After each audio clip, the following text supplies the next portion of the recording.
and then they were supposed to have been resolved, but they may not have actually resolved them.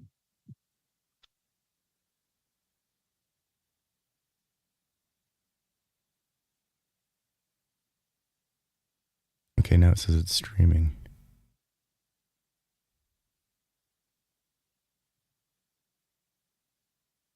Yep, it's up now.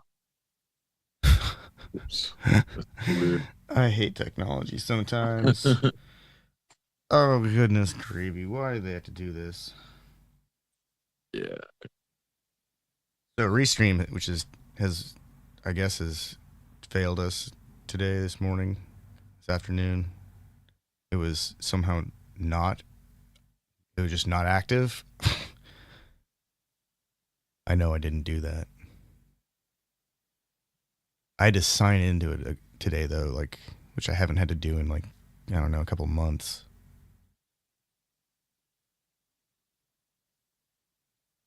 I feel like as if we didn't have an elderly Congress, we would have earned the right to have our interfaces not be changed on us without our consent.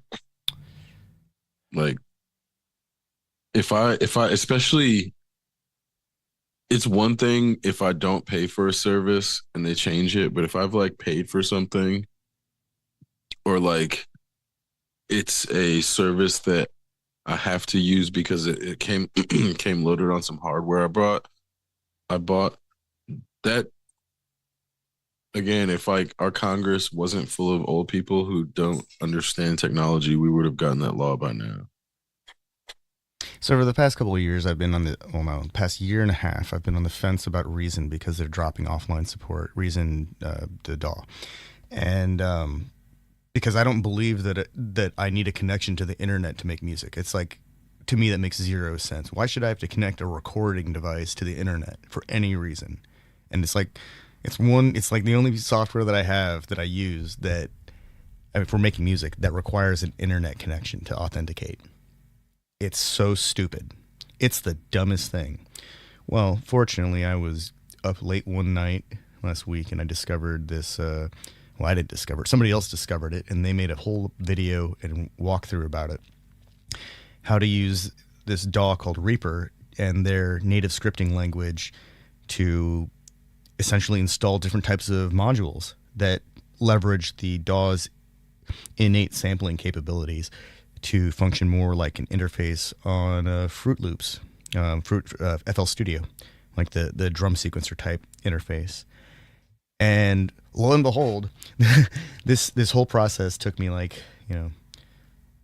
about half an hour, 45 minutes, because I didn't want to just start downloading things and copying things. I'm apprehensive about just going all willy nilly, and also I didn't know anything about this Rescript environment that they have had for years now, and I just never knew about it. And an hour later, after all of this was said and done, I had it installed. I'd installed this script in across 3 systems, and was up and running, and then playing with a drum machine interface that was everything that I had actually been trying to recreate using Reason's NNXT for the past like 2 months.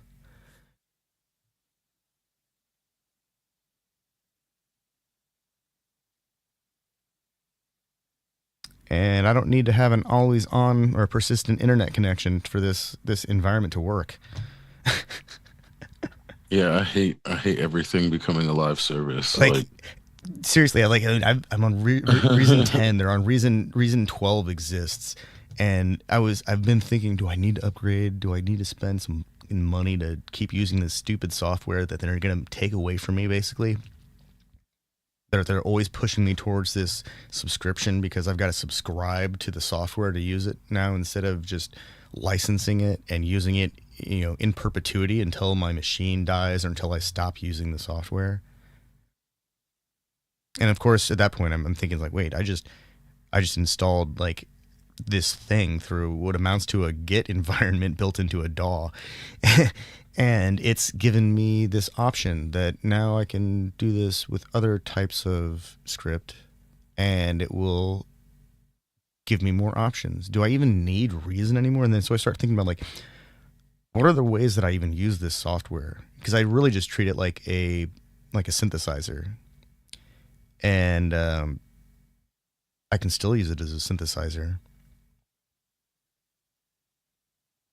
But do I even need it? And Right. It feels like they made themselves obsolete. Like every organization that switched to a live service while there was an alternative that wasn't a live service makes themselves obsolete in the long run, it feels like. yeah, and these little like tiny barely barely a megabyte on a notepad worth of characters, string of characters. These things are like freely available, and they're also infinitely modifiable, like fine tunable with a few keystrokes, provided one knows what they're modifying. And it's not like impossible. It's not like looking at assembly. It's not like looking at Fortran or COBOL. It's like looking at JavaScript. So it's or maybe an XML file. It's not difficult to look at. And so at that point, it's kind of like, well, this is no different from building a juice environment and building a VST, or working within Reason's SDK and building instruments in there. It's like absolutely no different. No difference at all. Just pick a library you want to get familiar with. And it's completely, well, not completely free. It's like, the DAW itself is Nagware, but it only costs like $60.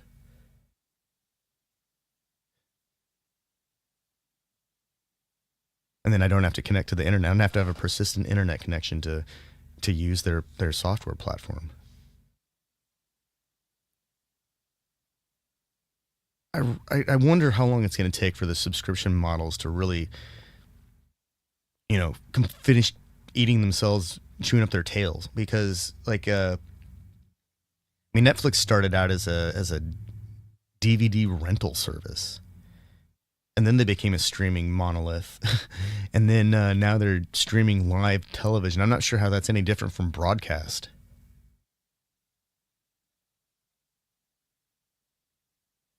Still had commercials. Had weird aliasing because of people requesting new connections. Completely fell down and had to and collapsed for a while because they couldn't handle all of the requests for a new connection.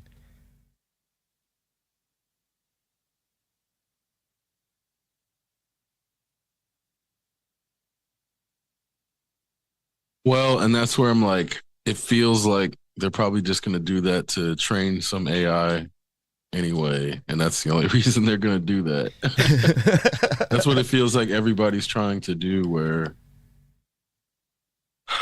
it's like there's at least one generation of tech bros that didn't have any sort of humanities. Um, and I don't know, maybe two generations, but they don't understand what they're doing. And the problem is, if you take a bunch of people and they're raised on an algorithm and their aesthetic preferences and tastes are decided based on what the algorithm shows them, if you then turn around and have another algorithm that allows them to feel like they're creating, but it's actually just scraping the same content and spitting out something that's going to make them feel like it's new because it's a rearrangement of something that they've already seen in their algorithm and have already asserted that they liked. Everything starts to become the same, and all of the aesthetic preferences and all of the visuals and all of the sounds are going to end up sounding so homogenous. And it's like these people aren't going to care because they don't care about moving art forward. But when these things are made to seem as if it's art, but it's like not created by a human, and it's not created with any sort of intention of being original, in that it's 100% based on scraping and reinterpreting. It's like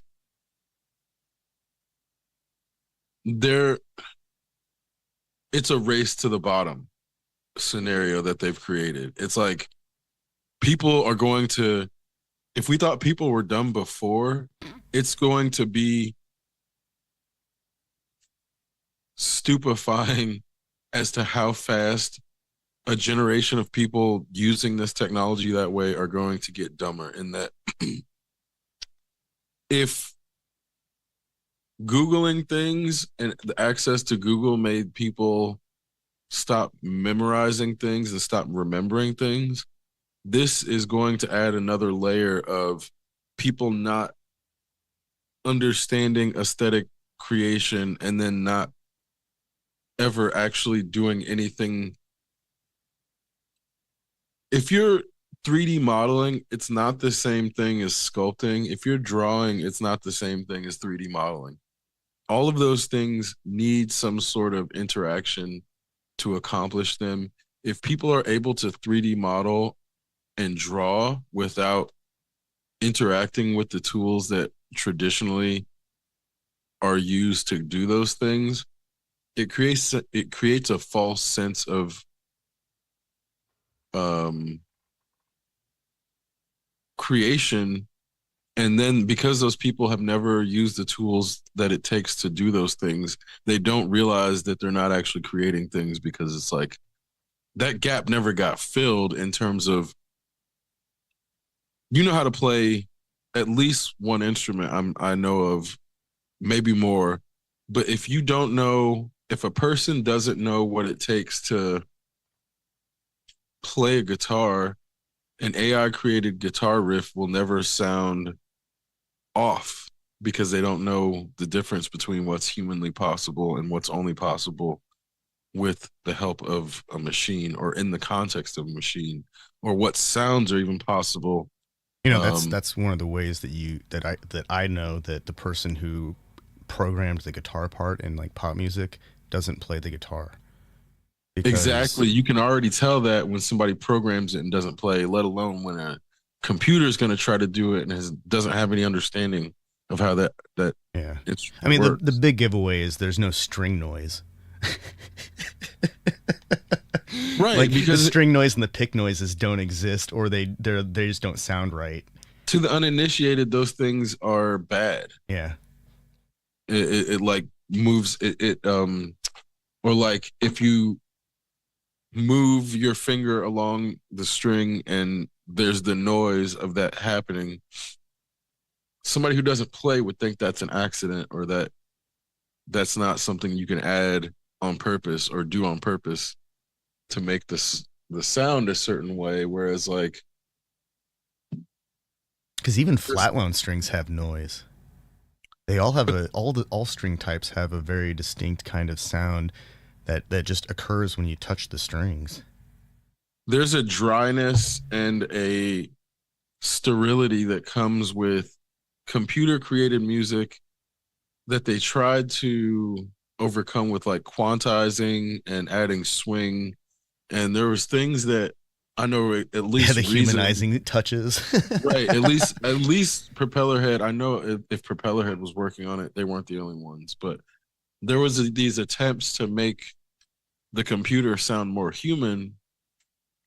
And anytime I used it, it just made it sound terrible. So I'm like, excuse me, I know certain people would use it and then it would sound okay, but there was an element of like it was mimicking a person playing it like an NPC or a drum pad or something, where I'm like, why don't you just fucking play the drum pad instead of programming a computer to try to play like a human playing a drum pad? It's this it tech bros are allowing things to get over engineered in a way that they don't need to be.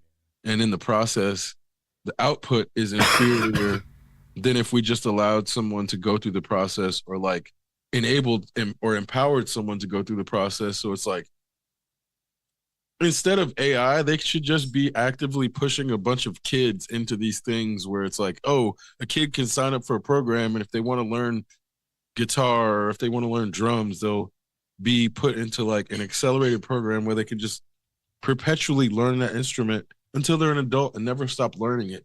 That would be way better than trying to train a bunch of hardware to do everything.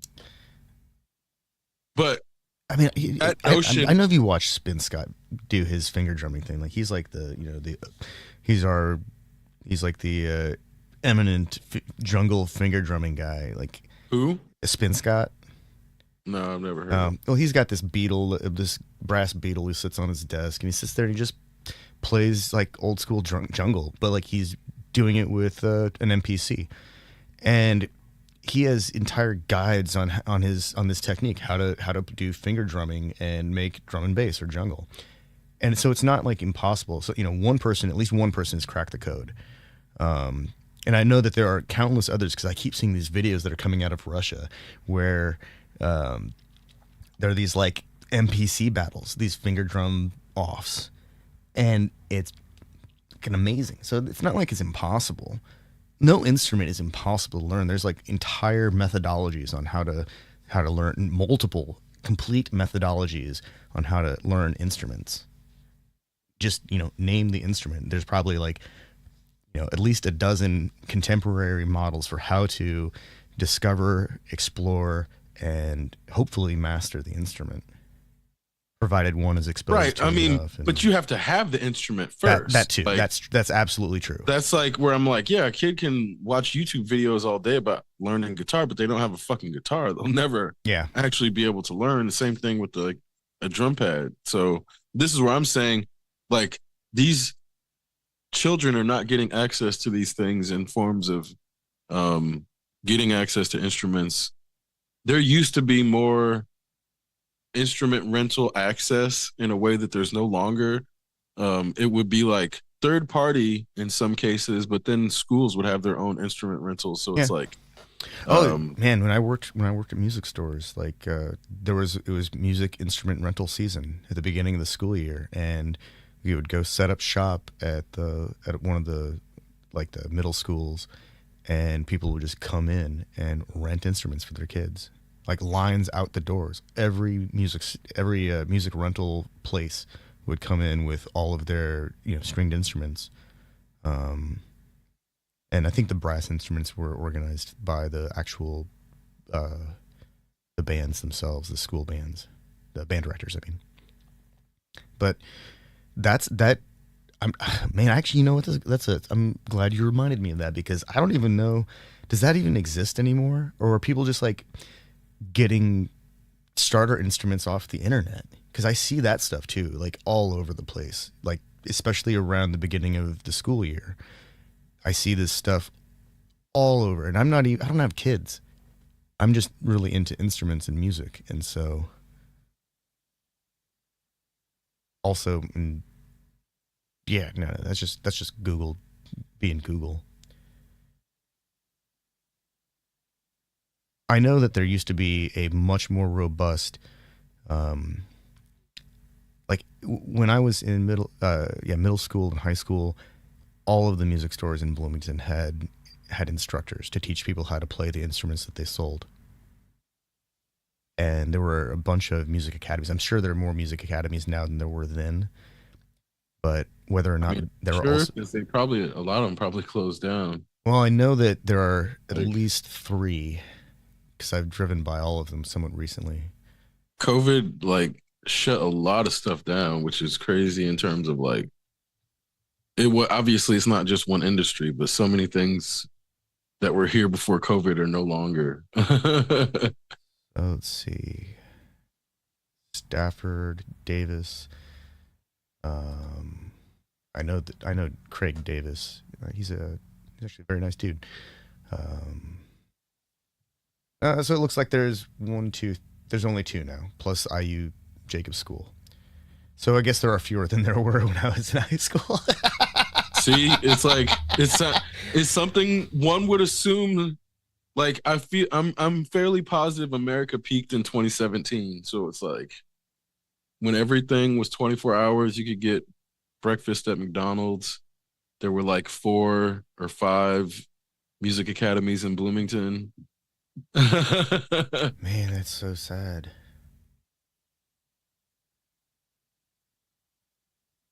Well, I guess Melody Music Shop still has offers lessons, but they're also a full scale like luxury guitar shop with freaking PRSs and Taylors that just are wallflowers. Absolutely gorgeous instruments that will probably never get played because they're like $5,000 to $10,000. And it's funny. I'm sure somebody plays that stuff, but like anytime I've ever been to any kind of event where a band is playing or like a blues night, like a I never see the $10,000 PRS come out. The only time I've ever seen really expensive guitars on a stage are when it's like, like a jazz performance and the guitar player has some ancient vintage, original to the era, priceless instrument, the equivalent of like a Stradivarius for classical music, that kind of thing. And it was owned by some, giant of the genre from decades past. I think George Benson, he sold his guitar collection. I think one of his guitars went for like $1 million.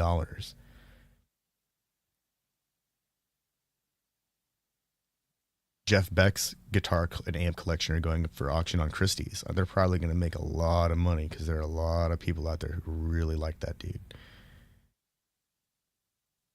Meanwhile, I can't even imagine like $1 million for a guitar. Seriously? Right. That feels like some shit that's not gonna age well.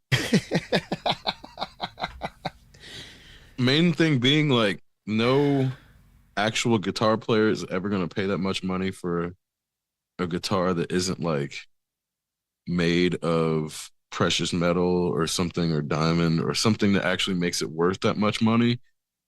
I I mean, don't know if that would sound I good. think there's a guy named Joe Bonamassa. He's like a modern blues guitar player, and he's notorious for spending on vintage instruments, like guitars of an era, no modern guitars, that kind of thing. And so but he's like a guitar player, so he'll spend the money on it, but he's also a vintage guitar collector and can afford to do it. I don't know, man. Like it's weird. Whenever I look whenever I watch like videos where some guitar players being interviewed, some really famous professional guitar players, they have like hundreds of guitars. Some of them have like over 500 guitars in their collections. A lot of those guys have really weird like oddballs, like stuff that doesn't make any sense. Like stuff that I would never have associated them with in the imagery of their performances or imagery of them in the studio.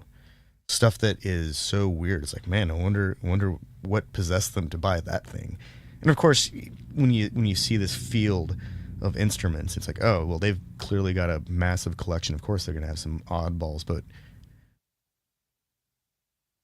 $1 million guitar, even $100,000 guitar, just seems absurd to me. So here's what I mean. So a Martin D18E from 1958 would go for roughly $24,000 as a vintage guitar. Yeah, that sounds about And right. so that is like a costly vintage guitar, right? Well, you take that same guitar, and if Kurt Cobain owned it, then suddenly somebody's willing to pay $6 million. Now, to me, that person has to be like David Grohl or Kirsten Novelisek or whatever, the bass player. right, somebody who really fucking loves Kurt Cobain and vintage guitars at that intersection. Like one person who loves vintage guitars is like gonna look at that and be like, that's only a $24,000 guitar. That's not a fucking $6 million guitar. Like Kurt Cobain's autograph is not worth $5 million on a guitar. Apparently it is, but if you put those two things together, like they to one some I won't call them an idiot, but to some person out there, it's worth $6 million.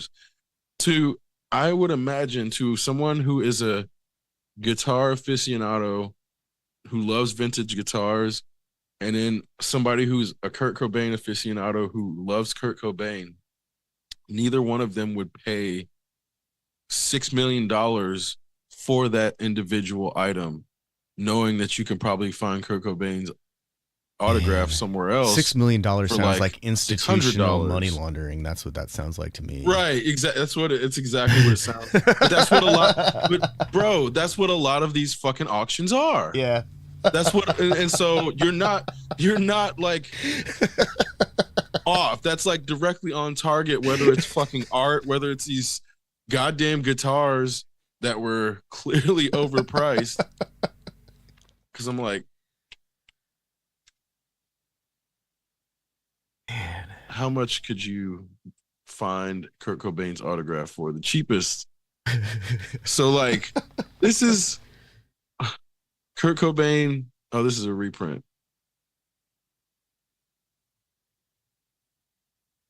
Dude, yeah, it's not.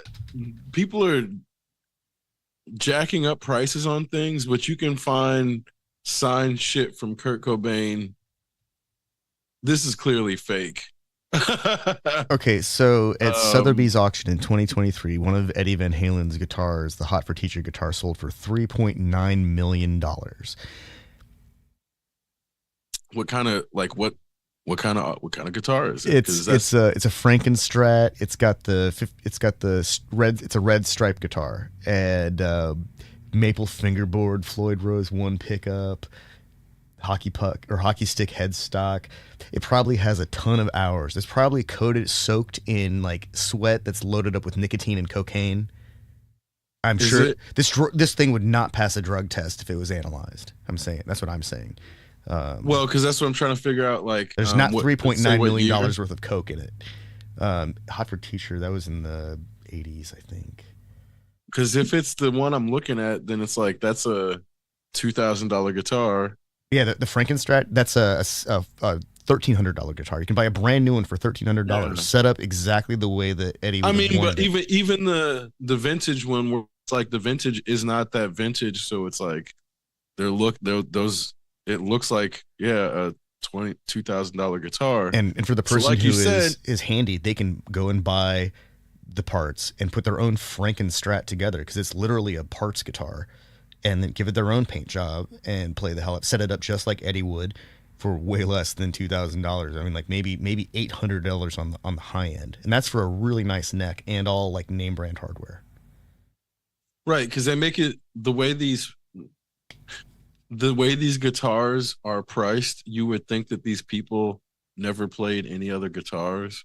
When you know damn well as a guitarist, they probably had touched a lot of guitars. Eddie had a whole shop with like body Even though blanks. not even the ones that they owned, but they've probably Oh yeah. played at least 10 times more guitars than they owned over Oh the my course of their dude, I've lives. read You at know what I'm saying? I least feel like I'm being no, conservative. no, no. I've read at least 30, if not more, stories of famous guitar players getting a guitar as a gift from Eddie Van Halen. So if he gave away at least 30 that were reported, he probably gave away 10 times as many that nobody else said a thing about. He probably gave a guitar to everyone that he knew. Just gave them people. I mean, like the number of instruments that probably just passed through his hands. Because like Joe Perry apparently had like 600 something guitars at one point. Um, there's some guitar players out there with collections that are small museums that might as well be guitar stores going back decades. That's like scary to me. Like I've got 13 instruments right now, and that seems like a lot. And I'm honest with myself. I can't play through all of them in a reasonable amount of time because they're all not set up the same way and they're not Bro, good for the same things. And you can buy an Eddie Van Halen signed guitar on eBay now for like $15,000, which is like, yeah, those things stage used for 150,000, which is like obviously not cheap, but that's not that's not cheap at also all. not $3 million. Nope. And so it's this is why I'm like, the same shit happened to comic books, the same shit happened to classic cars, the same shit happened to Pogs, Yep. to Pokemon. Beanie Babies. fucking Beanie Babies, baseball cards.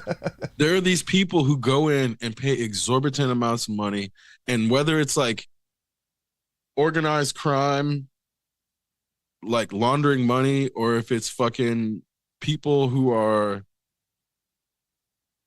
thinking that they're following a trend that they're gonna like capitalize on, as if they pay 3 million, somebody's gonna pay 6 million, but then they're the bubble, and then the bubble pops.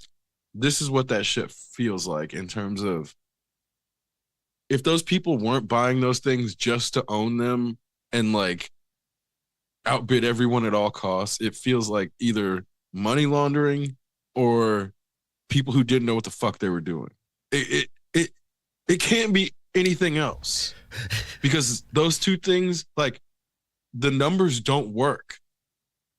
That's why it's like something was bothering me about those things costing that much, because that's what I'm like, these, it shouldn't be that valuable, whether it was stage owned or stage used, I mean, or fucking signed. That's way too much for those two things together. And it doesn't, the math does not work. So when I do like a search for guitar on D-Lig's website, a number of instruments show up across a wide range of prices, anywhere from $100 and $200 all the way up to $2,000. And some of them I struggle to say, yeah, that's a $2,000 instrument, but some of them I know for a fact that just the hardware alone on them, like here's an Eddie Van Halen Wolfgang Standard for $400, but I know that the neck, the bridge, and the electronics alone are worth more than $400. At least if one were to try and buy each of those components individually off of the, from a music store that can sell those parts, if that even is a thing. I know that I can get the bridge and the electronics. The neck is the hard thing to acquire. But I know that just a replacement neck from a company like Warmouth, which specializes in making guitar necks, that would be a $400 guitar neck just right out the gate, because of the profile, and then the compound radius, and the fret types, and yada yada yada. I'd spend closer to $700, $800 to buy all of the components necessary just to make one of these myself. So I know that none of this stuff costs that much. If a company can sell that guitar, which is normally a $700 guitar, for $400, it costs me more to make myself, because I can't get those components. What is it? There's a name for it. Economy of scale. I can't afford to buy body blanks and necks and bridges and pickups at that scale to bring my costs down to that level. I think the market itself may be returning to sanity in terms of in terms of guitars. The one of the CEOs of Guitar Center said that they wanted to bring back what they were called as the era of when you could still get premium products for reasonable prices, because there are things like a PRS CE24 that's normally a $2,700 guitar that's on sale now for $1,500. That's probably what it should have been priced at to begin with, not $2,700.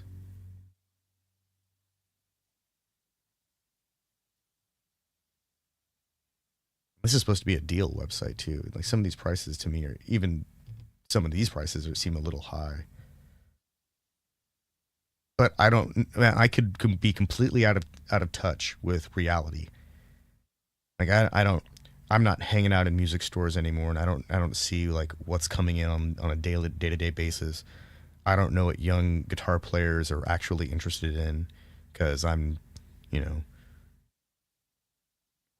almost 30 years. Yeah, 30 years into playing the guitar. Like, I have no idea what young guitar players are actually into. I'm interested in studying like weird intervals and scales that I never would have approached when I was a teenager. Arpeggiations that, like, on paper look like some weird spider crawling all over the fingerboard, and then next thing I know, it sounds like kind of cool.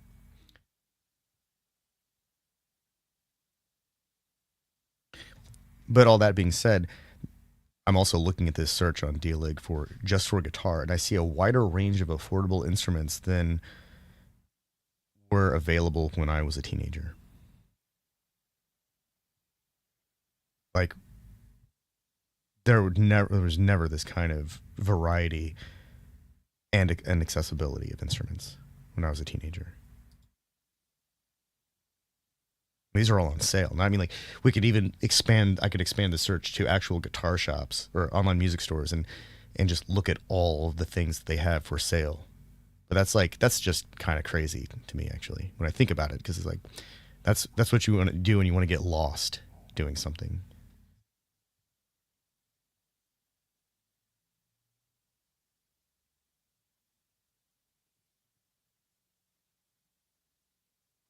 Yeah, and that's what is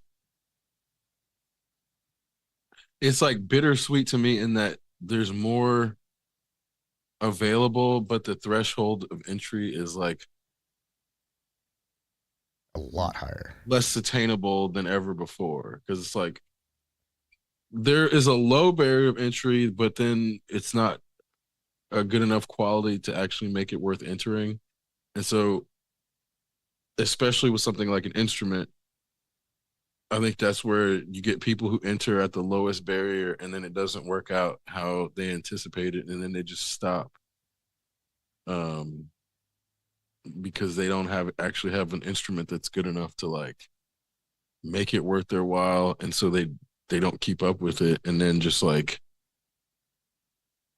because they had one like a bad experience, and they never think, oh, if I get a better instrument, maybe the playing will be easier or something. And it's like it's not that it's not that like, oh, if you buy Nike shoes, it will make you run faster. It's a matter of like all instruments are not equal, and that it definitely affects the sound, Yeah. especially when we're talking about like Not the all lowest instruments are barrier. set up properly. Right. Not all musicians find the right set of strings even, and get the and then or if maybe they change strings, but then they don't have the instrument set up again for those strings. Maybe it's the wrong shape of instrument for the size of their torso or the length of their arms. There's a lot of things to consider that could completely stifle or ruin somebody's experience. Maybe they Well, aren't and shaped it, for it and they need to play and the it could be bass. just straight up quality control Yeah, because it's a cheaply made instrument. yeah, that too. Oh man, so my first acoustic guitar was this like Esteban $99 acoustic guitar off of the television from late at night. And this thing showed up, and normally guitars fingerboards have a little bit of a radius, a little bit of curvature to make it easier to play. This thing had a completely flat radius, and it had like the worst bracing. It was just an uncomfortable, cheap, shitty toy guitar. And it was like a big lesson for me because it was like a joke instrument, but it was a bad joke instrument. And the joke was on me.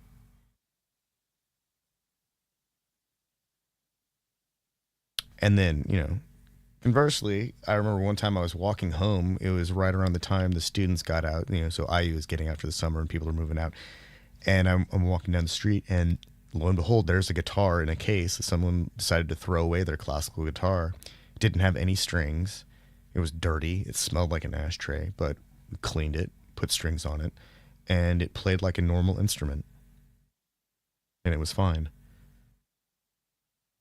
And then a couple of years later, I was helping somebody move out of their apartment, also at the end of the school year, and their neighbor, I guess, had a pile of stuff out, with the trash, and lo and behold, there was an acoustic guitar.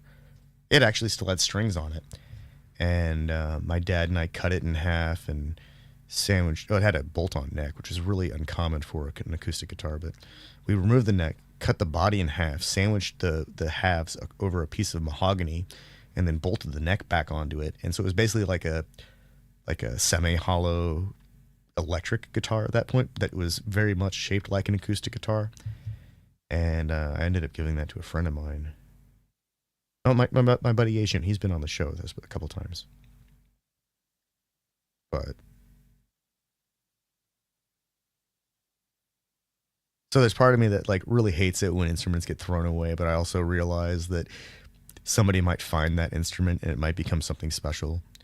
And also, there are terrible instruments out there, and I know this because I've owned some of them. And shame on me for buying them.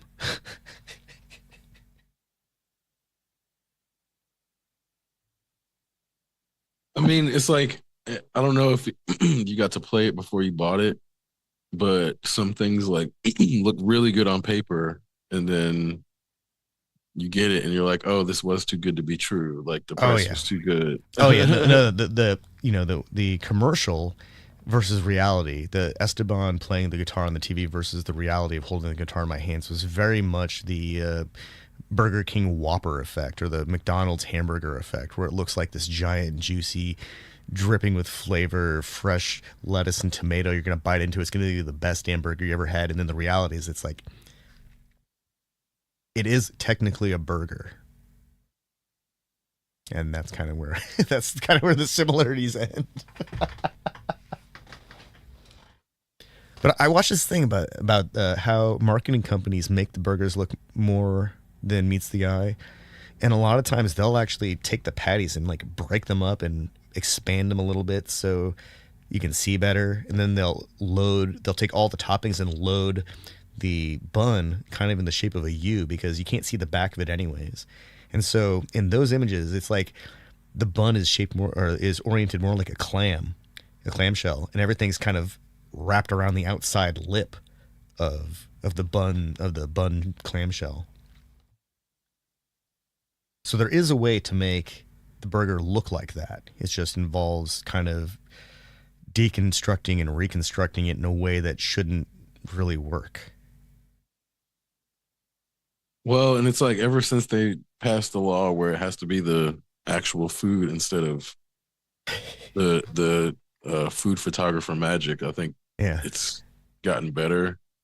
Um, in that obviously food is it's meant to be eaten, not photographed. So there's elements of like the oil or um the cook that make it wouldn't look as good in a photo as it does when it's cooked that way, and that's like it tastes the way it's meant to taste. And so seeing that transition, because I think it's like it's not that food looks any worse now, but like you said, they have to take much more work in putting the proper angle of the shots together so it gets the same effect as before when they could like use fake food or fake like use different ingredients than what we're actually um being told is on the image. It's like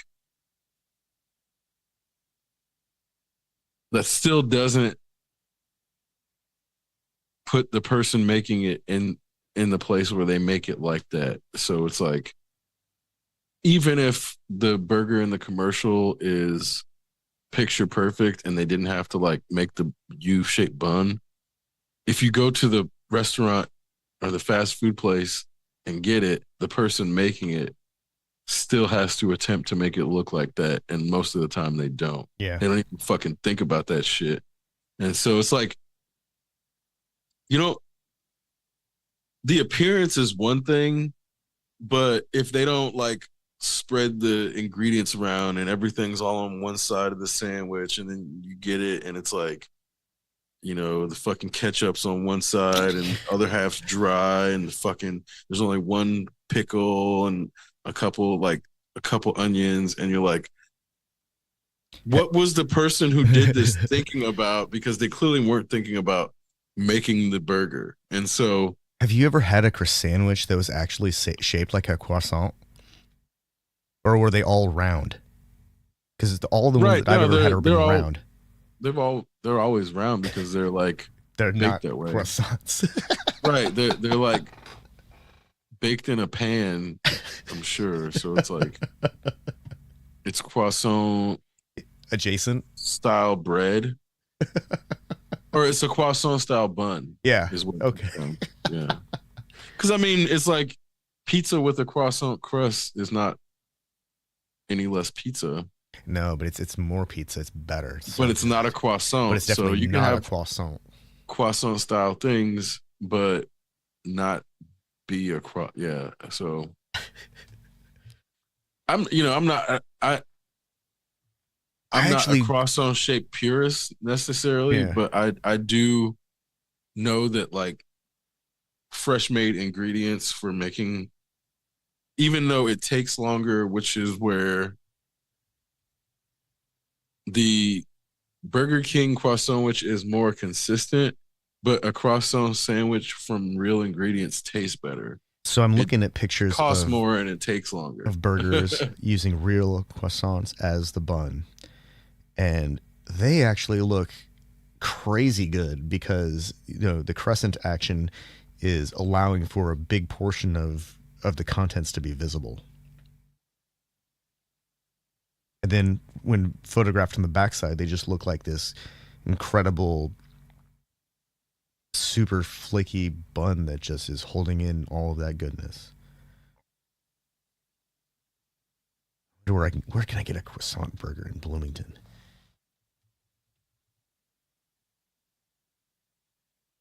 Does anybody even do those? I don't know, but somebody they need to. Well, but also I feel like some doors should never be opened because it's like, yeah, it sounds good because it's a bunch of butter and meat, and you can't go wrong with a bunch of butter and meat. So it's like, yeah, it's gonna be really good, but how many of those can you eat in a year before you have a heart attack? Because the issue is, if it's like a regular bun and you're not eating a bunch of fries with it, you can eat a significant amount of hamburgers or even cheeseburgers over the course of a year and not get a heart attack. But a croissant burger, And that might be too even tempting. without cheese, a croissant burger, suddenly you're talking about A whole stick of 700, butter. 800, maybe 1,000 calories. If you got one patty, two patties, 1,200, 1,300, and then 60 grams of fat, It's like a whole maybe day more. worth of calories in one burger. Yeah. And if you eat that one burger, that's not going to be enough for the entire day. So it's like, Well, in theory, it should be, but it won't. I mean, yeah, exactly. In theory, it's definitely enough. But in practice, like anytime that door gets open, it only leads to more, like, it only escalates from there. Like, if you don't eat the croissant burger at the end of the day, the next thing you're going to eat is the croissant pizza. Like, you don't go croissant burger and then broccoli and cauliflower. It doesn't go that direction.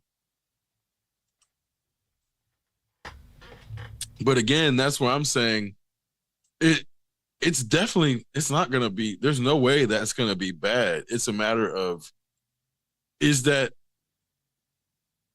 goodness worth the inevitable heart attack?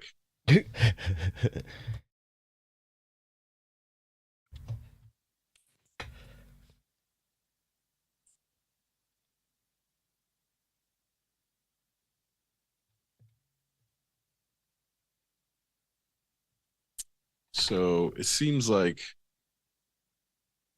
obviously the amount of, or the size of the croissant is going to make the difference in how much, how many calories or how much fat is present. But the quantity and the size returned with a Google search is not consistent with the serving sizes that we see in restaurants or fast food restaurants, especially. And I don't know if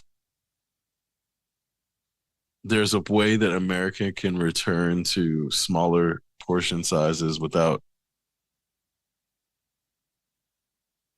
keeping the price the same. It feels like something where in America they would make the portion size smaller, but then charge you more for it.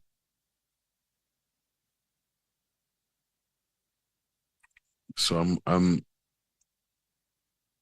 I've seen other, other countries where the prices of food is more rational, but then the serving sizes are also proportional, but then it's enough. And so it feels like the lack of nutrition in the food in tandem with the appearance of being a sale or getting more for one's money, even in the face of the more food being less healthy, it it seems like it's going to be difficult to get Americans to unlearn those behaviors.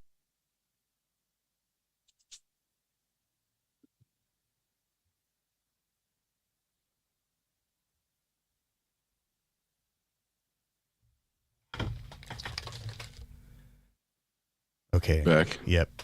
yeah, yeah. I was just ranting about how it's going to be difficult to unlearn the low cost, high, big portion, but lack of nutrition approach to American food. Um, it's like it feels like it kind of. I know it started before we were teenagers and really like eating a lot of food, but the idea. I don't think it started with supersizing, but it feels like supersizing was Well, I think at the one peak of point it. there was kind of like, let's see, the 80s and 90s, I feel like there was kind of a push towards high energy density foods, like high calorie density, high nutritional density foods, um, more granola, a lot of like bars, cereal bars. There was a like, I remember muesli was this thing that was like all over like the television marketing in the mornings because it was like a super healthy alternative to sugar cereals, but it included like things like dates and raisins, so it was still sweet. Let's see what else. I don't remember nearly as many sodas, but I'm sure they all existed. I remember seeing a lot of like health shakes being a thing. Everything was Well, healthier. I don't remember if it was. I mean, I don't know if it was the first time, Might not have but been I the do first time. remember. Well, I remember when Crystal Pepsi and Coke 2 happened. Oh It yeah. was like Oh god. this weird attempt by Coke and Pepsi to establish these different variety brands.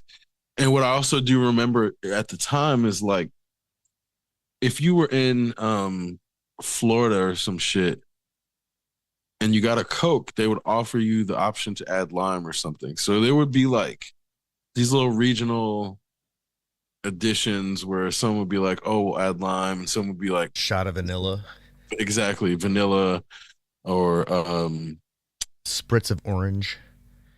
yeah, I'm trying to think. Cherry was one of them. Cherry Coke was like a regular brand, but people they would do like old fountain drink style syrups, and there were like a few popular ones, and so that reemerged. I think it had gone away, but I think it like reemerged in the late '80s, and then Coke tried to mimic it, and that's when we started getting like the vanilla Coke and the cherry or like the lime. They did it was like some weird cherry. It was like a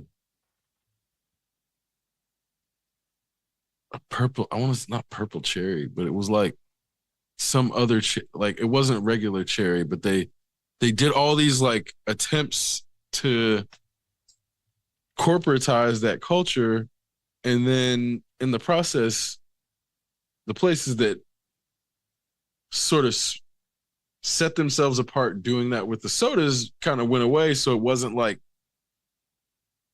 especially once Coke put out the machines where you could mix the syrups yourself or decide all the different types from that one like the touch screen. I think that was like 2004 2005, 2006, maybe a little bit later. Um, but they had definitely overtaken any sort of like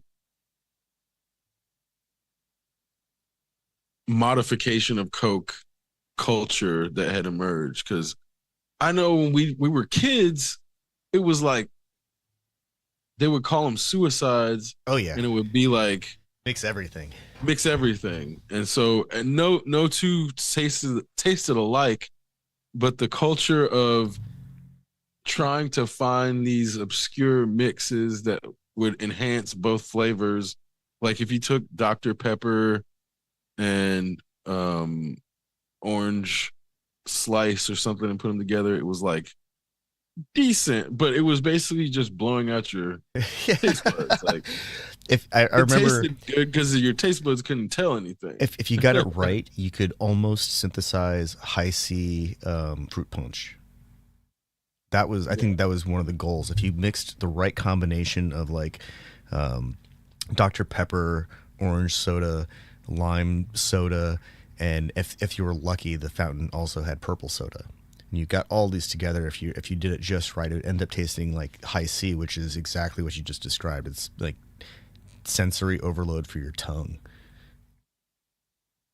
You know, it's weird. I love sugar. I love sodas, but fruit punch to me has always been just like beyond my threshold. It's just I can't taste anything except sweet at this point.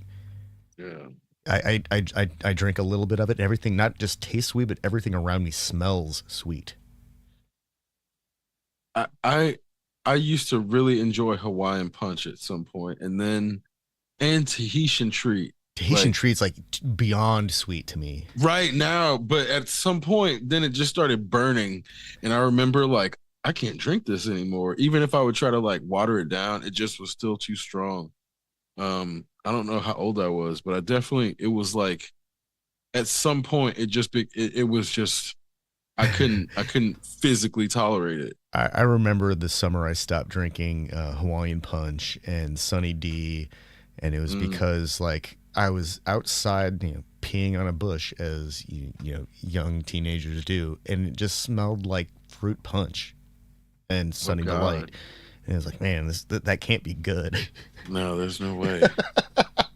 I was totally fueled by sugar that summer, though. It was great. Other than the man, this smells like nothing changed. Right, it's like your body didn't process it a single bit. Yeah. I clearly have enough sugar and fortified vitamins. I don't need any more.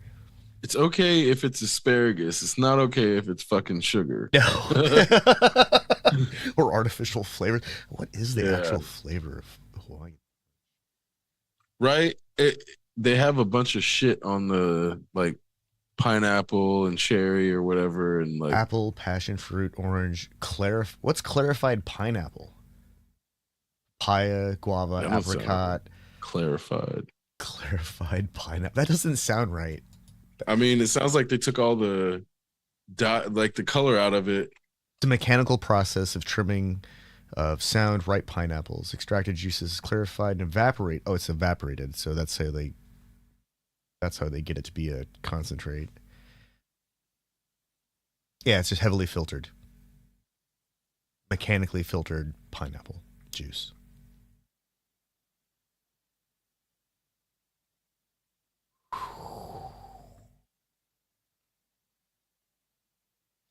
I've always wondered like what industrial masticating juicers actually are like. I've never seen one. And I can only imagine that it has some kind of rolling mechanism that grinds things through something. A bunch of filters. Ugh.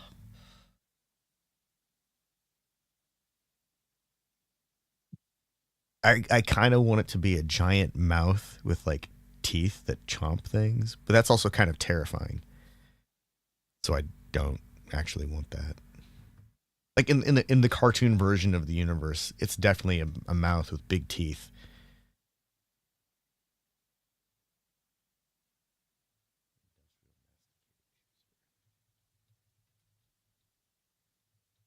Industrial juicer. Let's see. Oh yeah, commercial juicers are huge. They're like the size of entire rooms. Here's a small one for $15,000. It's like it would take up my entire kitchen.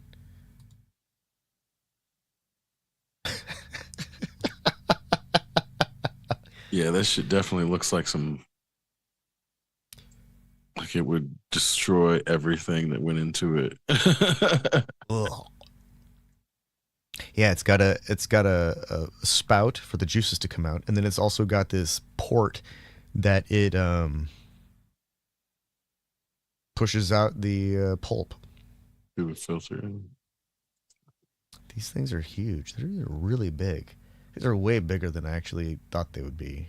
I thought it would be, like maybe 2 or 3 times bigger than a normal juicer. But these are Oh actual no. machines. Yeah. These are whole. Yeah. These are like lathe, like a wood shop lathe sized machines. Except some of them are even bigger. What kind of fruit are they putting? Holy crap! Some of these are huge. Like you need a full size truck to move one of these things.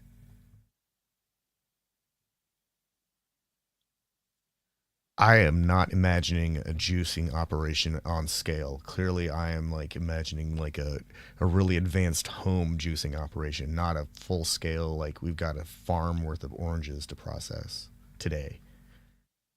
Well, and the issue is like fruits and vegetables are not equal in terms of juicing. Yeah. And it's like there's a huge difference between eating 4 oranges versus eating 4 servings of vegetables of any type. Yeah.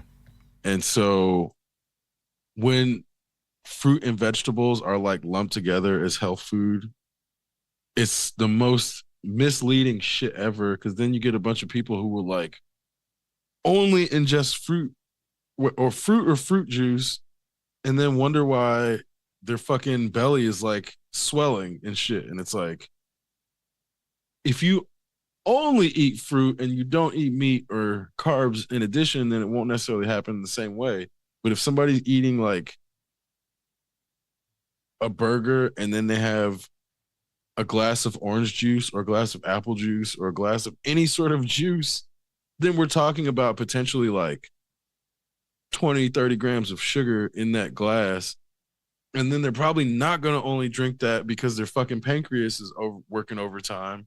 And then they're going to get in this like dehydrated feeling cycle that comes with having too high blood sugar and the pancreas working overtime. And then you piss a lot.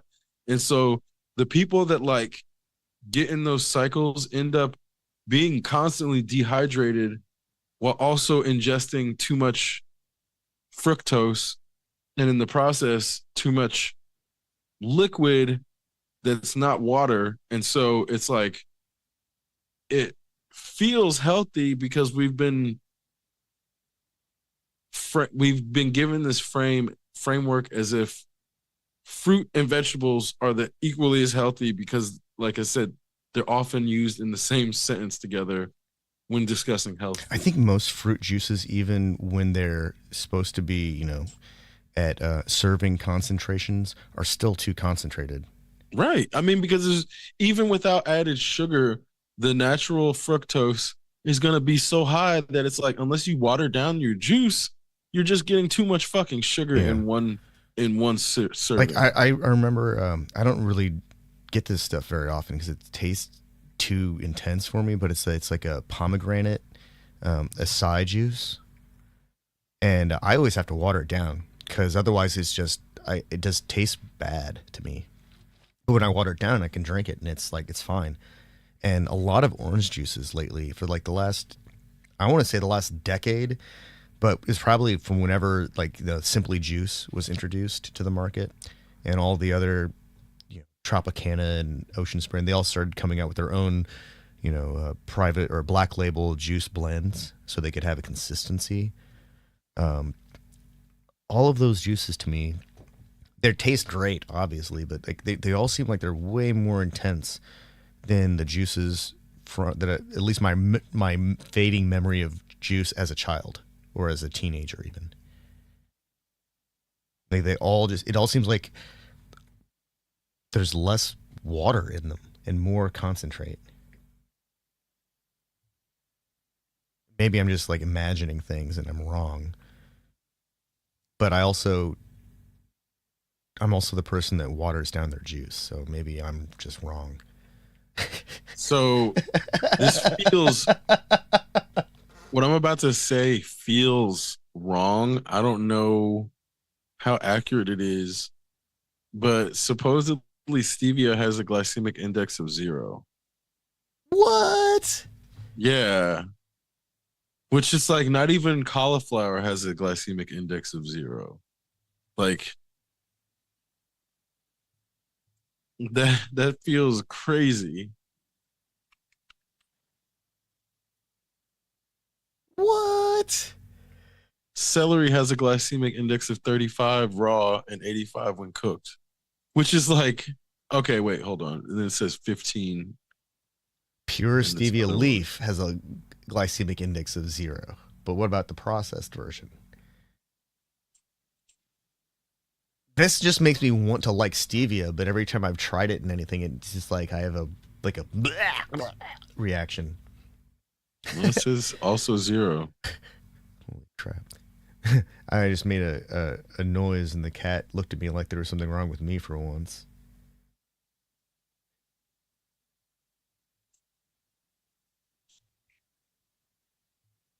No, that's let's see, whoa, erythritol 0, xylitol 7, agave nectar 15, barley syrup 42. I found a glycemic index of sweeteners list. Maple syrup 54, molasses 55, honey 62, white sugar 68, high fructose corn syrup 100, and glucose 100. Aspartame 0. So there's no way that being 0 equates to being healthy. Yeah, yeah. If something that gives you So cancer also has a 0 glycemic index, yeah. that's like let's see what else is there. I bet like I bet there's some like insecticides that have a 0 glycemic index too. Oh my god. But stevia doesn't cause cancer. Yeah, it's true.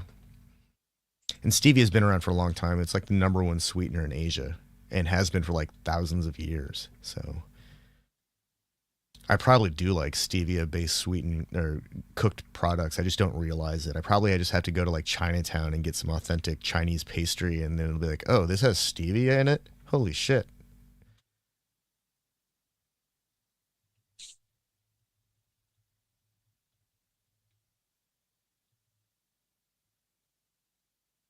Yeah, stevia is used in Chinese cuisine like heavily.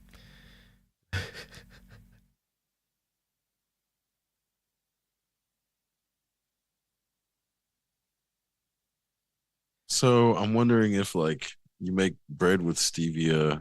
You have to use like 1 to 1 well, 1/200th to 1/300th the quantity of stevia instead of sugar. You basically would have to make it into a solution so you could distribute it I mean, that evenly. would work though. Yeah, it would. You just have to use a whole heck of a lot less because apparently it's 2 to 300 times sweeter than sugar for a given volume. Which is crazy to me. Like maybe that's why I don't know how to use it because instead of using like a teaspoon of sugar, I need to be using like 17 grains of stevia and then like dissolving it into like a teaspoon of water and then adding that to whatever I want to sweeten with it.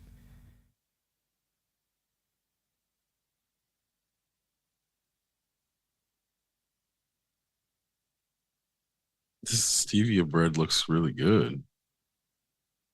I mean, I'm sure a lot of it has to do with the egg coating, but it looks like regular. I mean, I know it looks like regular bread in that the um structure of the bread comes from like the flour and the Okay, so fucking I air. just So found a wait, is how is this? No, that's links to fucking Amazon. How to get okay, here's how they do it. According to Made in China. They take the stevia leaf and they soak it in water. and then they remove the leaf, and then they have a sweetened solution.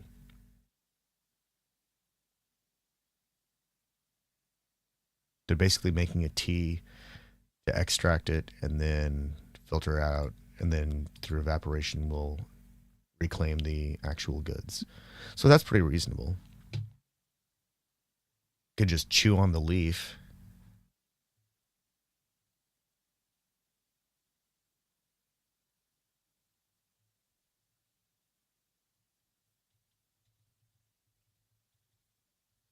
Mm. Yeah, it looks like there's. Yeah, you just put it into a jar with some water and let it sit. Doesn't even have to be hot water. Huh. You can use alcohol too if you want to make a tincture. Start with dried leaves, add water, let sit. You can do it in the sun if you want to, but you don't have to. Huh. And so, yeah, so apparently making a simple syrup using stevia is very easy. Grow stevia at home in a small jar, not a jar, like a coffee mug in a window. I haven't had it in anything but coffee, and I basically like conditioned myself not to like sweet coffee, so I don't. Yeah, every time I've tried to use stevia in coffee, I've always overdone it, and it's like I regretted my Yeah. decision. But I think it's probably because it's a heck of a lot stronger than I was prepared for, and Right, so just it's didn't easy to know. overdo it for Yeah, sure, yeah. and then that causes like bad associations. But that's why I'm like, I bet it's the kind of I thing feel like where you make you make a jar of stevia syrup, and when you want to use it, you take right. your spoon after you've already put everything in your tea or coffee, and you dip like maybe like a centimeter of the spoon into the syrup, and that's all you need to sweeten the entire cup of coffee or tea. I mean, I've definitely seen they sell like liquid droppers where it's just like you do like a drop or two at a time. Yeah. So it's like it comes in liquid form. But that's where I'm like thinking about I've only been I mean, I'm sure not the only one, but I've only been thinking about it in terms of liquids where if using it in foods that call for sugar where I'm like, I mean, I wonder how stevia pancakes would be. Like Hey, instead of a teaspoon, you use an eyedropper. right, but even then that's where I'm like, would it taste that much different? Like in coffee it slightly tastes different, but in a pancake it might not taste different at all. You know, banana pancakes don't use sugar; they're delicious. Like when you if you make a banana pancake, you don't even need sugar because bananas have way too much sugar for for a pancake.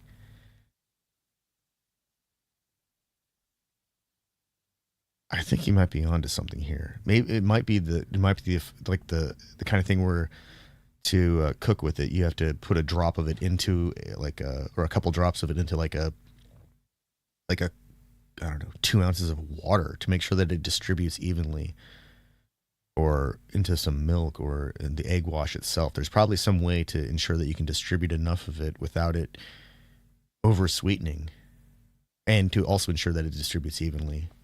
I think that's the dilemma with anything that is so concentrated, or that it's like, you know, it only takes a few grains to sweeten to do the job of a tablespoon kind of thing.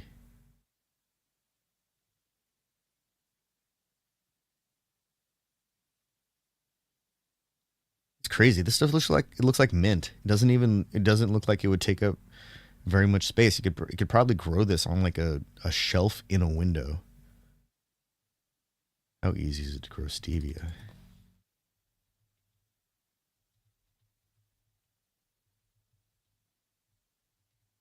So I was looking for stevia pancakes and it did not give me stevia pancakes, but it gave me back almond flour pancakes. And that's where I'm like, that actually sounds like a really good recipe modification. But almond flour is really, I mean, not super expensive, but it's definitely way more expensive than like regular for something shit like a pancake. Yeah, that's a really bougie pancake. Yeah. I think almond flour is the kind of thing you would end up making crepes out of, Well, yeah. but not like a big lumberjack style pancake. That'd be like a fucking ton of. That's a lot of almond flour, but it also sounds really good.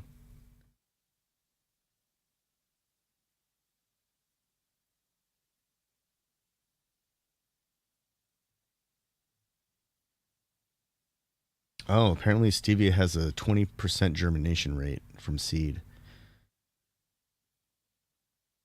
It's full sunlight. Minimum 6 hours of sunlight per day. Full sunlight.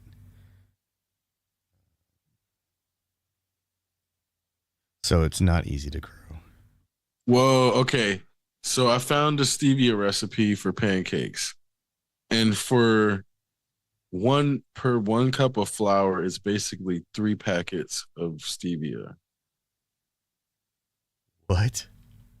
Yeah, that's not much at all.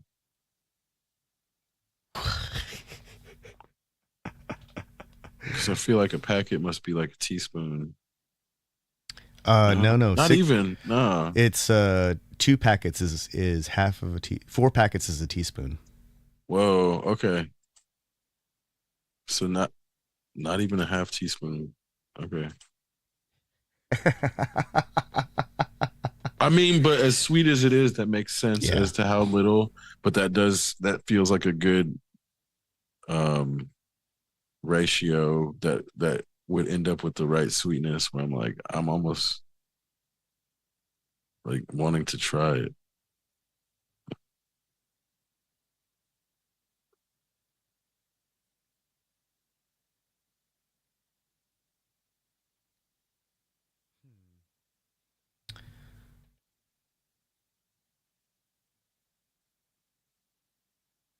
Man, this Yeah. feels like a lie.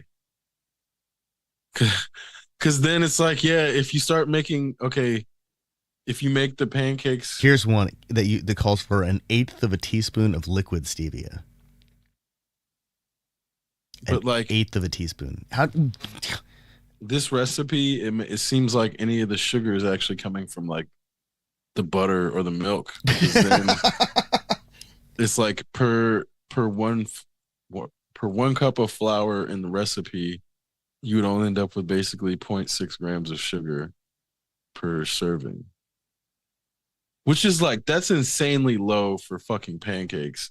And I imagine how sweet the coffee was. I don't see it not being like a sweet pancake so much as like, is there some extra weird flavor that the stevia adds that like wouldn't be good in a pancake? And that's where I'm just like, why these this feels like where the stevia should have gone in our economy, not just pancakes, but in the like breads and in the fucking donuts and in the shit where you're like not really gonna miss sugar.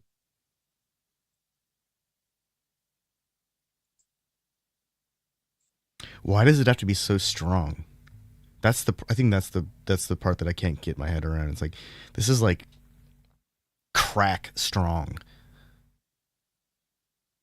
Right? Why don't it seems like they should like distill it more, right? When they're pushing it out. Like distill it more, make it more volume, make it more voluminous so we don't have to worry about like Make it 1 to 1 yeah, oversaturating. make it 1 to 1 replacement for sugar, not a 1/50th to 1/200th or 1/300th. That's not a substitution. Nobody owns a powder scale. Well, a lot of people own scales that are accurate enough for that, but not everyone owns a powder accurate scale. That's just like unreasonable to expect everyone to have a freaking milligram accurate freaking scale in their kitchen that doesn't get completely destroyed or used for other things. And also be able to do the math to convert from the scales. Yeah. Like it's one thing to have the scale, but then you got to be able to know like, is this the proper conversion rate? Yeah, get out the conversion index book. Wait, what book? There's a book for this thing? Shit. Well, I think we can blame the sweetener industry on poorly marketing or preparing their obvious heir apparent because they can't kill everyone with diabetes. You know, they'll be out of it. They won't have any customer base. Yeah.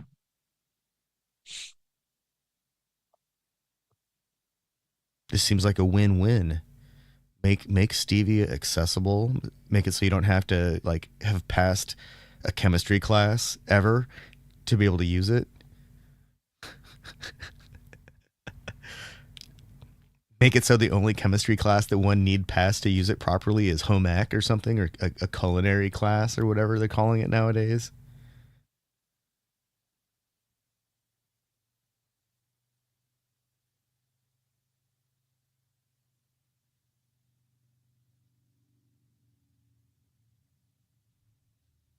Any more whenever I see a person on the internet, I'm always like, is this an AI generated person?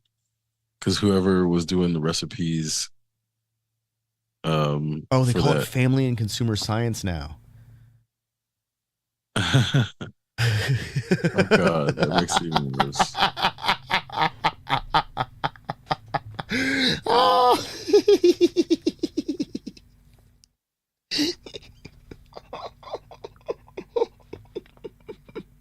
So whenever the people were doing like molecular mixology Oh or yeah, like the the molecular gastronomy. gastroentomologists, Yeah. yeah, like that there to me there's enough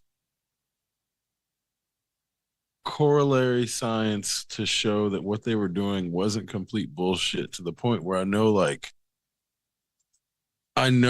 that the olfactory and taste buds are susceptible to certain um formations, and so somebody who's able to like understand the proper distribution of chemicals and flavor and smell causing structures to create an experience that's not that's not to me something that is unfounded. I mean, not it's not just to me, but in terms of like some of the things that have happened to food, but the way that like industry has turned people's responses into like solely a means of giving them the most enjoyable experience so that they continue to be customers with no regard to how that enjoyment affects their health. That's where to me the play or the experimentation with the chemicals becomes dangerous, because it's like they're engineering our food to be the most enjoyable, the best it could possibly taste, regardless of whether those things like give us cancer or fucking give us diabetes, or put us in a scenario where like we're going to get cancerous diabetes. And the fact that people are not, they don't have a nutrition base enough to make good decisions in that context. It's like it's another layer of manufactured consent, and like if you don't have good options, you're not going to, and you don't have a good skill or decision making capacity, that person doesn't have to be forced to do anything bad. They're just gonna inherently always choose the bad options. And it's like, as you alluded to earlier, we can't have consumers who always do that, because eventually they're gonna kill themselves through food. And so if we have I I feel like we've gotten to the end of that cycle in terms of like everybody who is healthy or tries to eat healthy has already done those things and tried to focus their lives in that way. But on the other end of the spectrum, people who have allowed themselves to go with every single whim, where it's all about hedonistic pleasure of their mouths, are like potentially as close to death without being dead as they possibly can be. Like, I don't know how much worse that population can get without actually crossing over into death, where I'm like, I I mean, I know I don't participate in those behaviors, and I know based on how much you cook, you're not doing that. And so there's like I feel like we're on the edge of that. Like, I don't know many people in our circles who would be doing that type of stuff either. But it's like, it's almost like there's a social line of like people who don't destroy their bodies, and then people who don't even care to the point where everything they do destroys their bodies.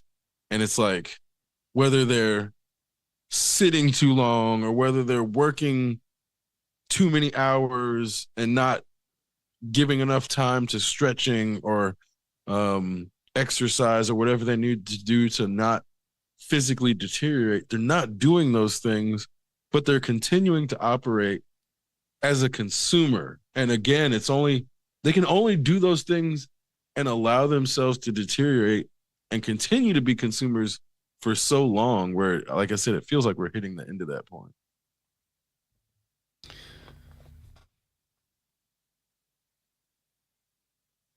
There's got to be some kind of broken mechanism that informs the individual like maybe what they're doing isn't good. Something's got to be broken because, you know, when I came up to visit you when we went out to get burgers, I couldn't finish that giant burger. You know, and it wasn't that I didn't want to eat it; it's just I was full, and I was done. I couldn't go further. I wasn't going to hurt myself either.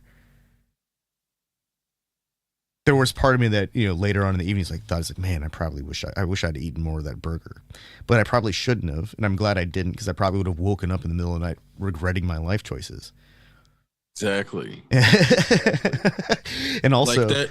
like I'm not drinking like giant glasses of soda. I moderate that stuff because I can't consume that much that quickly unless I want to just have a, you know, an inflated gut, and it's not fun. I think that there's definitely a portion control aspect that is either underexplored or just is missing. You know, it's a concept that is missing, and it should be fundamental. Portion control should be the kind of thing that is, you know, internalized early on. But I think that it's broken. I think we have a society that has broken the concept of portion control. At least the media tells me that there's no such thing as portion control. Everything is huge. More fries than I need to eat. A soda that I can't even drink before it goes flat. A burger that I can't finish.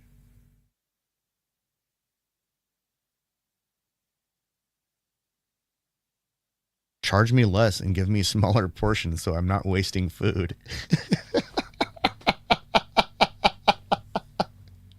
And Well, don't shame me for not finishing my burger either.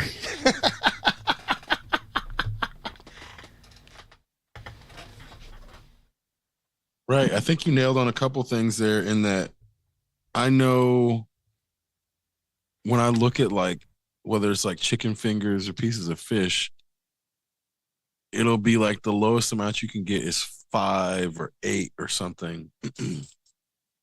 And then if you're like not just eating alone, then that's gonna feel like if you order 8, that's not enough for 2 people. So you're gonna either need to order 13 or 10 just to feel like you're actually ordering enough. And then Might as well just get the 20 piece because it's only like 50 cents more in at that your point. mind.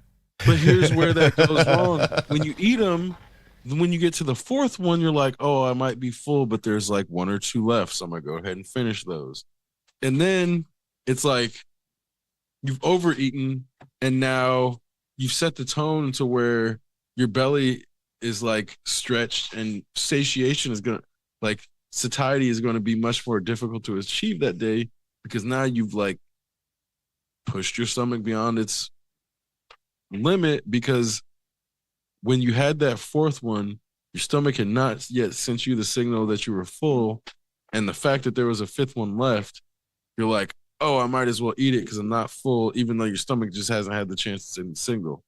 And there's that gap where people choose to keep eating. And then by the time the signal hits, it's too late, and then it becomes uncomfortable, and then they get in this like maybe they full on get acid reflux, and now they have to go the tums and figure out like how to then undo the pain because they didn't stop themselves from going past their physical limit. And so if that was like something that only happened once a week, it wouldn't be that big of a deal. But really, it ends up happening like potentially 3 to 4 times a day because of the way that now the consumer diet has been made to seem as if people need 3 or 4 meals a day. And then in the process, they're not really, they're not definitely not counting calories. So in those 4 meals, they may be eating like 800 calories at a time, end up eating 3,200 calories a day, only doing 1,000 calories worth of exercise, extra consuming 2,200 calories a day for who knows how long.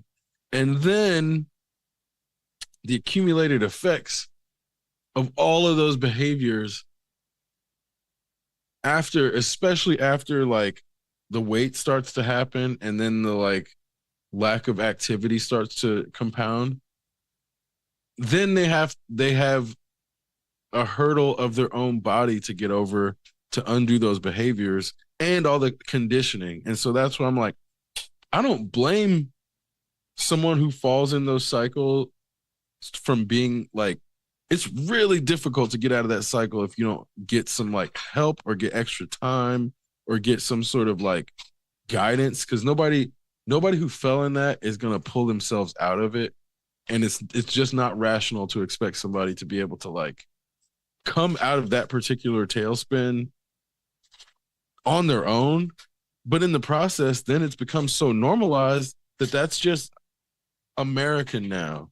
And people get in that habit to where then they end up like, they do that for so many years and then they're carrying around 100,000, 150,000 extra calories on their body, oh, because they just stayed in that cycle over time. And it's like, you can look at it as obesity or whatever you want to call it, but the accumulated calories over time, no individual can outrun 2,200 calories extra every day if that's just their lifestyle. Like, I don't care what metabolism somebody has. If they overeat and inundate their body with too many calories and don't compensate with then the equivalent amount of exercise, Yeah. No. anybody's genetics can get fucked. It's interesting. Like Anybody's. the only time I ever like engaged in what I would describe as carbo loading or loading up for the day, it's usually in the morning, and it's usually on a day that I know that I'm going to be outside for like the entire day, and then I'll eat like a really the lumberjack breakfast because I know I'm going to need those calories all day long, and but I don't do that all the time because I'm not a farmer. I'm not a lumberjack. I'm not out there building stuff all the time. So I don't need that kind of caloric intake. And usually when I do, it's the kind of things that I know that I can like pack in because I'm not going to have many opportunities to refuel.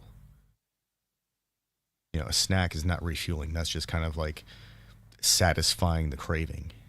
But, when you've loaded up with a really hefty breakfast, eating more later just means you're going to spend more time on the can later.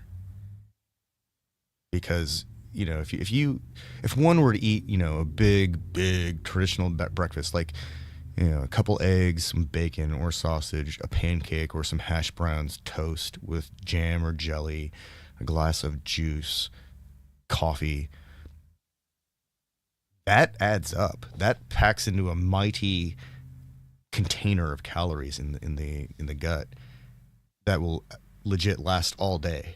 I don't care who anyone is. If you eat like 1,600 to 2,000 calories right out the gate, or consume it, pack it in there, it's gonna be in there all day. And if you're really active, you know, the byproduct is not that big of a deal because you use it all. But I think most people don't. I think you mentioned one time that there are probably people around walking around with like entire meals just kind of slowly getting in line to be processed, like multiple days worth of meals, just because they're not moving around enough. They're not. They're just backed up.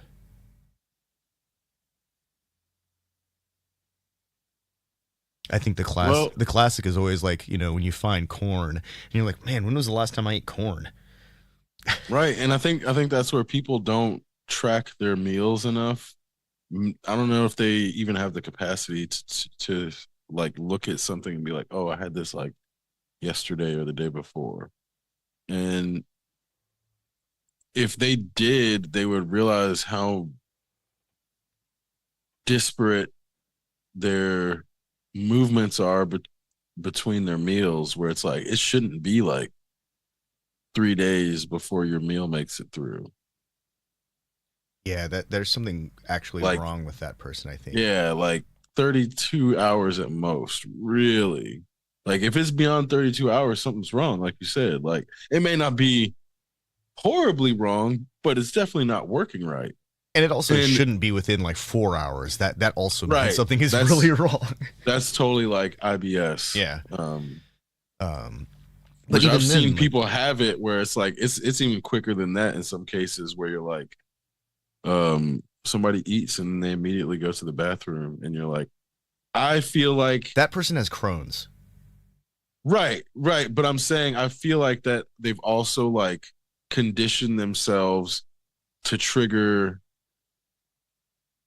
one when they do the other. And Yeah. it's like that's conditioning at that point because there's no way it's no way that it just physically hasn't had the capacity to make it through the small intestine. Like Yeah. just no way. So like that's not what's happening there. But having seen it like firsthand, where you're like, no way, bro, but like yes way. And so that's where I'm like, that to me also feels like that backup of like Yeah. that's only possible when somebody's backed up like 4 or 5 days at a time. My uncle had Crohn's, and a couple of my friends have Crohn's, and that's a really that's like one of those volatile situations where everything is fine until they eat the wrong thing. Like my uncle at one point, he I think he lost like six uh, units of blood because he ate a tortilla chip and it like sliced him up on the insides. Just ate the wrong kind of cracker, like a whole grain cracker or a tortilla, something that was, you know, not gonna make it through his system. Every so often, when I overdo the nachos or the salsa and chips, I'm reminded of this, and it's like, man, maybe I should take it easy on myself. Because late night corn chips is a terrible idea. Those things are greasy. Like I have to stop eating tortilla chips before like 8 o'clock if I want to have a reasonable night's sleep. And this is like not this is a new thing. This is only within the last couple of years, and I think it's just because I'm getting older.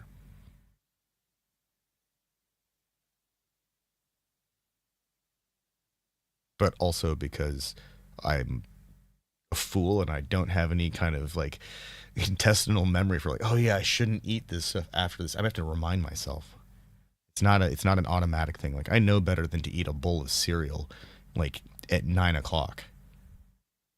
And I know better than to like eat a whole plate of cookies. Even though I want to. And Well, but that's also like people don't make the connections where if I drink an actual full glass of orange juice, like 8 ounces, about about 2 minutes later, it like causes an aching pain in my stomach. But it's like then it goes away after about maybe 30 seconds. But if you don't realize that those two things are connected, like you're gonna keep drinking the orange juice and having the fucking stomach ache 2 minutes later, thinking, "Oh, why does my stomach hurt?" And like because it's not because it's not immediate. Like it's the same shit with the satiety signal, it's like that does not happen immediately.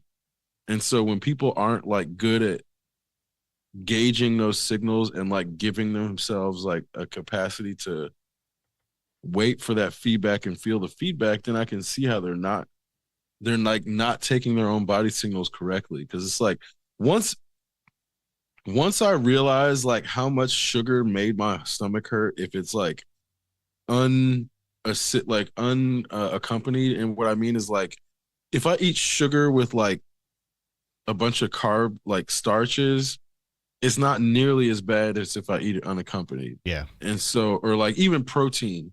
But if it's just sugar, that shit hurts my stomach when my stomach is like I'm sure it's the equivalent of throwing gasoline into a fire. Like, you know, it's just causing a quick burn.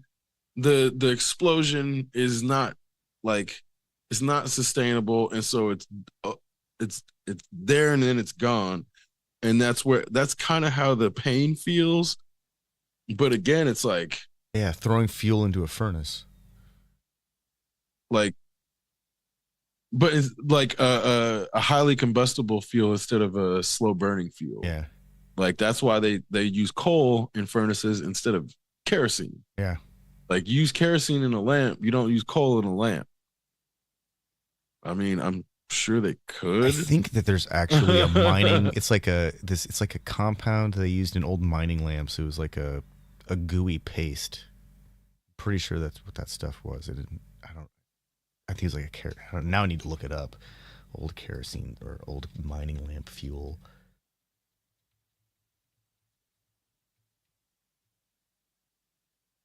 Yeah, calcium carbide. That's the first thing that comes up. Miner's lamp grade calcium carbide. Yes, it's a paste. Calcium carbide pellets placed in a container outside. Water piped to the container allowed the drip of the pellets, releasing acetylene. Gas was piped into light fixtures.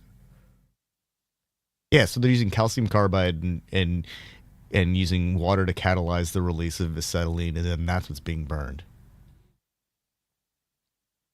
That is, I think that might be the same thing. That's kind of along the same lines of a slow burning fuel.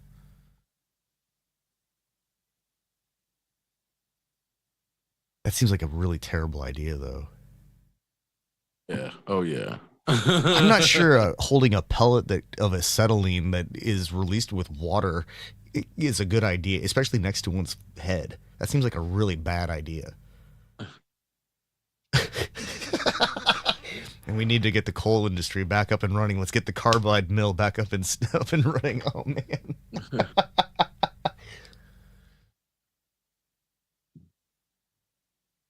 But you know, I can buy like 12 bottles of carbide, calcium carbide for lamps off of Etsy for 165 bucks.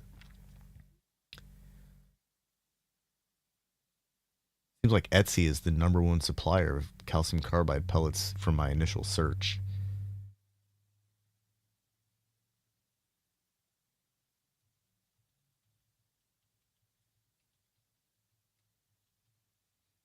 See. Oh, nope, Amazon. High quality calcium carbide. 30 bucks a can for 100 grams. 50 grams in lumps, $12.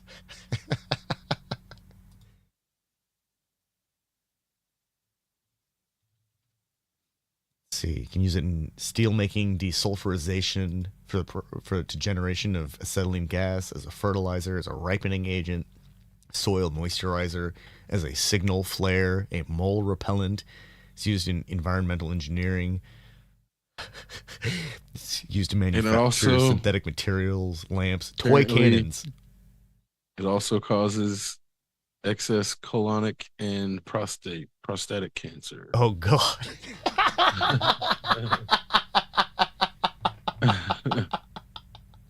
So yeah, that I'm sure if you're burning it, probably causes lung too, because this was among the people who worked in the factories producing it. Oh yeah, lung cancer too. Yes, among furnace maintenance workers. Let's see. Yep. calcium carbide is a hazardous substance. It's been linked to pleural mesothelioma, type of cancer that develops in the lungs. It's similar to asbestos in that regard. It induces pulmonary edema and skin irritations. This stuff is nasty. Why the fuck would people go into a goddamn mine with this shit?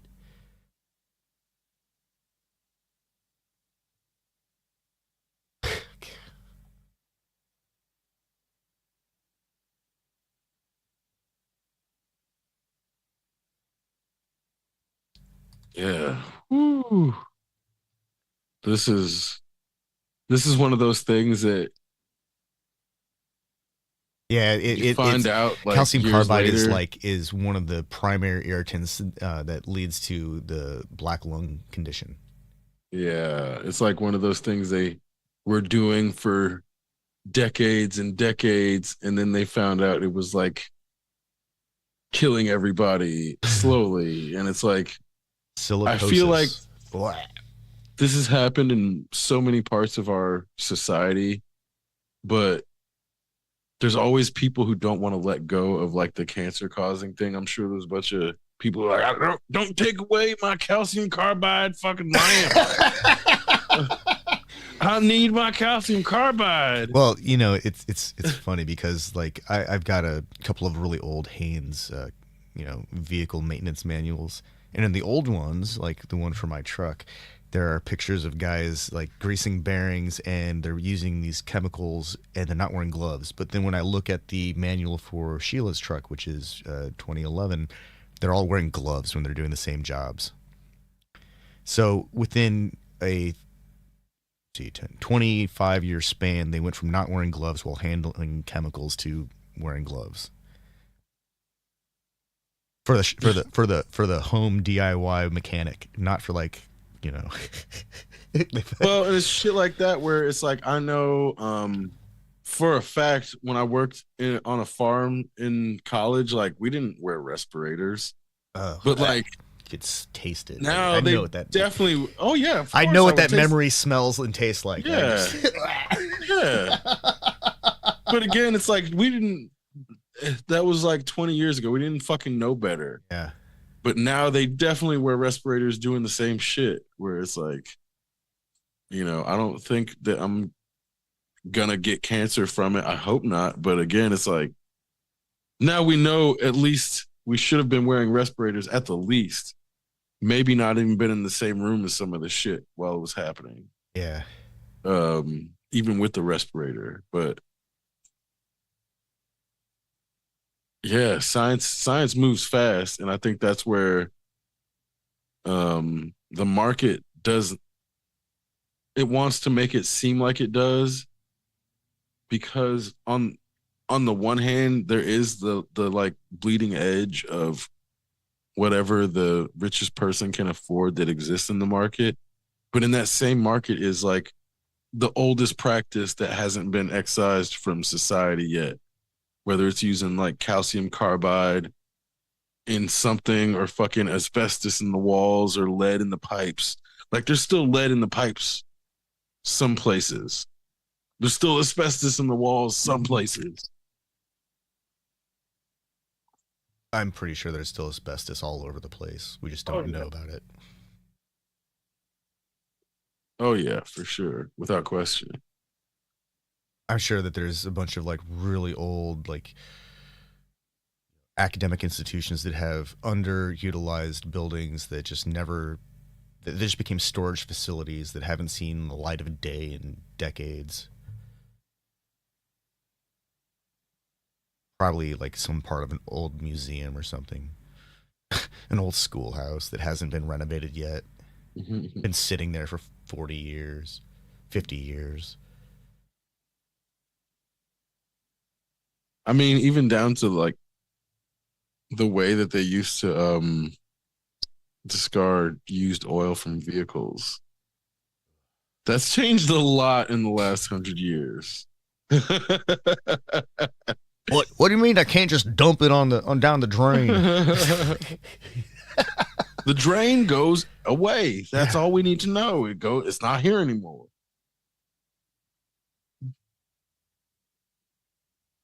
Oh, it just seems so.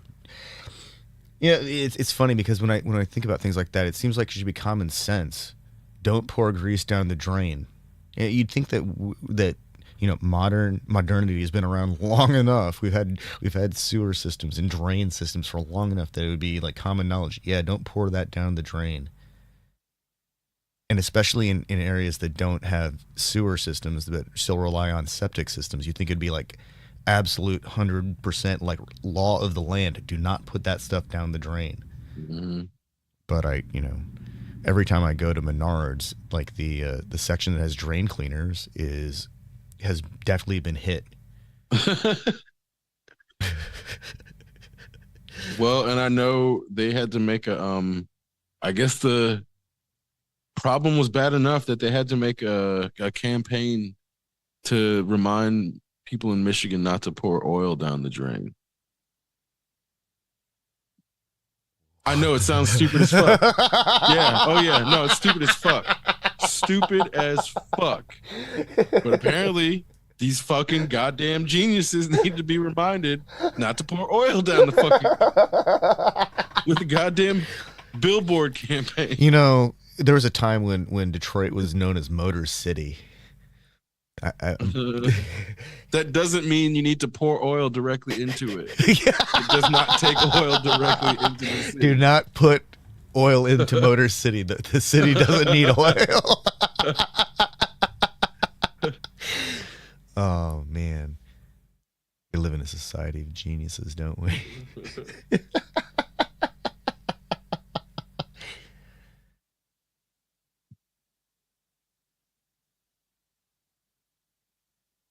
Or what other things that we need to be reminded of that should be common sense?